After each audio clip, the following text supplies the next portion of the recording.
Indonesia dan Afghanistan adalah salah satu potret negara yang memiliki mayoritas penduduk beragama Islam. Di sisi lain, kedua negara ini juga dikenal akan sumber daya alam dan budaya atau keseniannya yang sangat kental. Selain itu, Indonesia dan Afghanistan juga memiliki cerita tersendiri sebagai negara. Lantas, seperti apa kisahnya? Biar nggak penasaran, berikut ini adalah perbandingan Indonesia versus Afghanistan.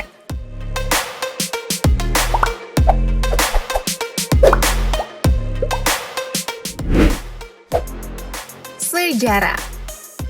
Terbentuknya negara Indonesia melalui serangkaian peristiwa panjang dan tak mudah. Negara yang akrab dengan julukan Nusantara ini tak luput dari penjajahan bangsa asing. Sumber daya yang melimpah menjadi incaran para penjajah.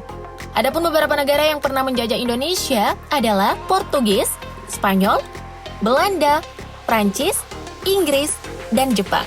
Berabad-abad lamanya Indonesia dijajah. Akhirnya pada 14 Agustus 1945, golongan muda mendesak agar golongan tua cepat melakukan proklamasi kemerdekaan.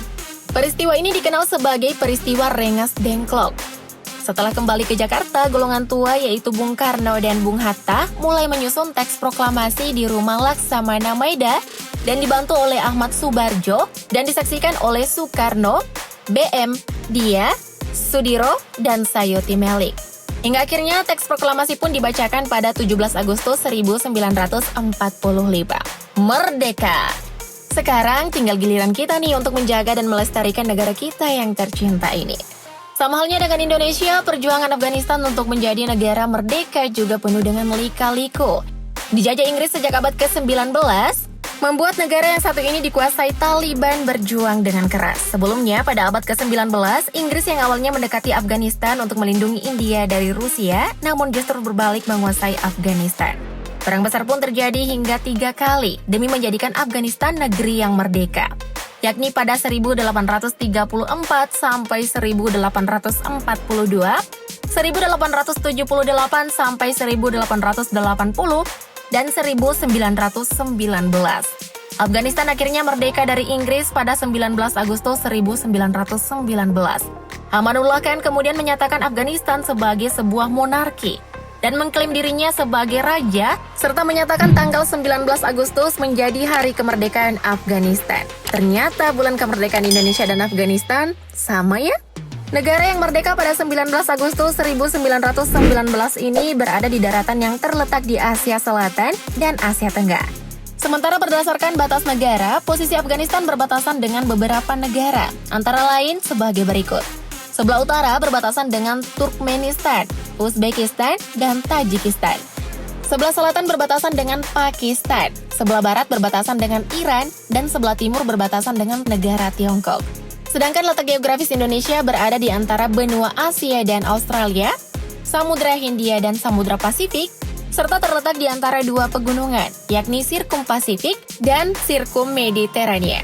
Sementara berdasarkan batas negaranya, posisi Indonesia berbatasan dengan berbagai negara, laut, dan samudra, antara lain, sebelah utara berbatasan dengan Malaysia, Singapura, Filipina, Selat Malaka, Selat Singapura, Laut Cina Selatan, Laut Sulawesi, dan Samudra Pasifik di sebelah utara. Sebelah selatan berbatasan dengan negara Australia, Timur Leste, Samudra Hindia, Laut Timur, dan Laut Arafuru. Sebelah barat berbatasan dengan Samudra Hindia, dan sebelah timur berbatasan dengan Papua Nugini dan Samudra Pasifik. Dengan letak geografis tersebut menyebabkan Indonesia memiliki iklim tropis dan 2 musim, yakni hujan dan kemarau. By the way, sekarang sudah masuk musim apa sih? Hujan atau kemarau ya? Bantu jawab di kolom komentar dong. Selain mempengaruhi iklim, letak geografis Indonesia juga berpengaruh terhadap keanekaragaman hayati dan budaya, di mana hal tersebut dapat digunakan sebagai modal perkembangan potensi pariwisata. Nah, ngomongin soal pariwisata nih, Indonesia memang dikenal sebagai surganya bagi wisatawan.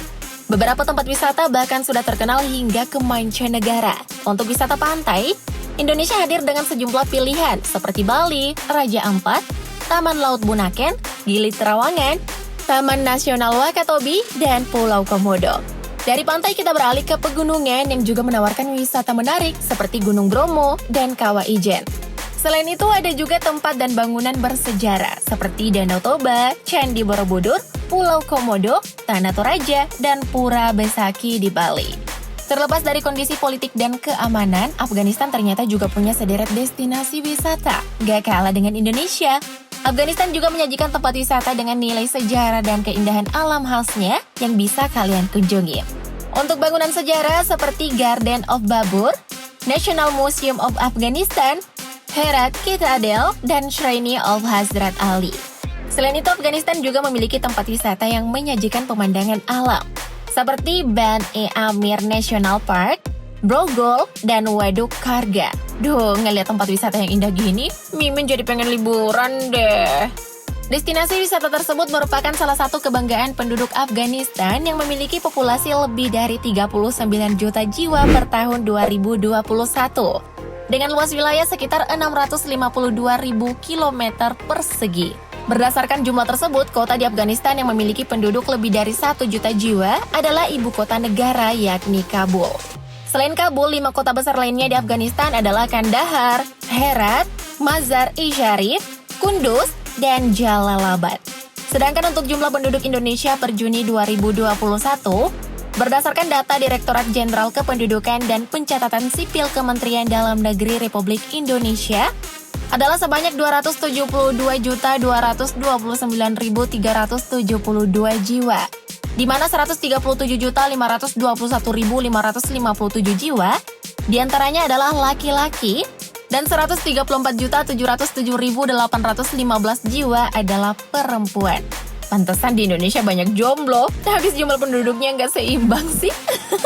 Dari total 272 juta tersebut, sebesar 56,01% terkonsentrasi di Pulau Jawa, di mana Provinsi Jawa Barat merupakan provinsi dengan jumlah penduduk terbanyak se-Indonesia, sebanyak 47.586.943 jiwa. Sedangkan provinsi dengan penduduk tersedikit adalah Kalimantan Utara, sebanyak 692.239 jiwa. Dengan jumlah penduduk sekitar 272 juta jiwa, lantas seperti apa kekuatan militer Indonesia untuk melindungi negara dan penduduknya? Berdasarkan data dari Global Firepower, Indonesia berada di peringkat 16 dari 140 negara. Ketersediaan jumlah personel militer Indonesia juga jauh lebih banyak dari Afghanistan, yaitu 1.080.000 personil yang terdiri dari 400.000 personil aktif, 400.000 personil cadangan, dan 280.000 personil paramiliter. Jumlah personil militer aktif di Indonesia menempati urutan ke-13 dunia. Personil cadangan menempati urutan ke-15 dunia, dan personil paramiliter menempati urutan ke-12 dunia. Sedangkan kekuatan militer Afghanistan berada di peringkat 75 dari 140 negara, berdasarkan data Global Firepower. Ketersediaan jumlah personel militer di Afghanistan tercatat ada di angka 325.000 personil, yang terdiri dari 175.000 personel aktif dan 150.000 personel paramiliter. Jumlah personel militer aktif di Afghanistan menempati urutan ke-29 dunia, dan personil paramiliter menempati urutan ke-18 dunia. Wah, kekuatan militer Indonesia masih di atas anginnya dibanding Afghanistan. Perbandingan kedua negara ini adalah sebagai informasi bahwa Indonesia dan Afghanistan memiliki cerita tersendiri sebagai suatu negara. Thank you, Update Lovers.